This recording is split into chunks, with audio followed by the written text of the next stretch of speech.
भीतर की चेतना को पहचानना, यह केवल धार्मिक या आध्यात्मिक विषय नहीं है, बल्कि मनोविज्ञान और जीवन के अनुभवों से भी जुड़ा हुआ है। आत्मज्ञान से व्यक्ति को शांति, संतुलन और सही निर्णय लेने की क्षमता मिलती है। आत्मज्ञान से जुड़ी रोचक बातें। एक, आत्मा और मनोविज्ञान का संबंध। मनोविज्ञान शब्द ग्रीक भाषा से आया है, जिसमें साइके का अर्थ आत्मा और लोगिया का अर्थ अध्ययन है। यानी मनोविज्ञान मूल रूप से आत्मा और मन का अध्ययन है। आत्मज्ञान का मतलब है अपने विचारों, भावनाओं और व्यवहार को गहराई से समझना। दो, निर्णय और आत्मज्ञान।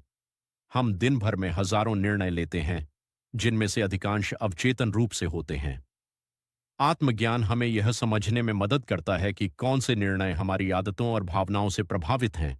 जब हम आत्म जागरूक होते हैं, तो हम एंकरिंग बायस जैसी गलतियों से बच सकते हैं, यानी पहली जानकारी को ही सबसे महत्वपूर्ण मान लेना। तीन, मन की आदतें और आत्मज्ञान। नई आदत बनाने में 21 दिन लगते हैं। आत्मज्ञान हमें यह सिखाता है कि धैर्य और निरंतरता से हम अपने जीवन में बदलाव ला सकते हैं।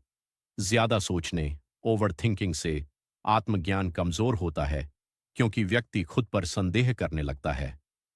चार, भावनाओं का प्रभाव।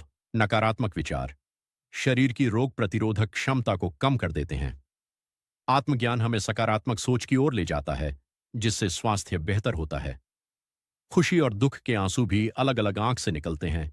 खुशी के आंसू दाईं आंख से और दुख के आंसू बाईं आंख से। पांच, आत्मज्ञान और समाज। आत्मज्ञान केवल व्यक्तिगत नहीं है, यह हमें दूसरों को समझने और उनके साथ बेहतर संबंध बनाने में मदद करता है। व्यस्त लोग अक्सर ज्यादा खुश रहते हैं, क्योंकि वे जीवन के नकारात्मक पहलुओं पर ध्यान नहीं देते। सारांश, आत्मज्ञान का मतलब है स्वयं को समझना और अपने विचारों पर नियंत्रण पाना।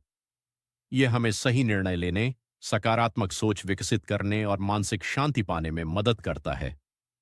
आत्मज्ञान केवल ध्यान या योग से नहीं, बल्कि दैनिक जीवन की आदतों और व्यवहार को समझने से भी प्राप्त होता है। क्या आप चाहेंगे कि मैं आपको आत्मज्ञान बढ़ाने के लिए व्यवहार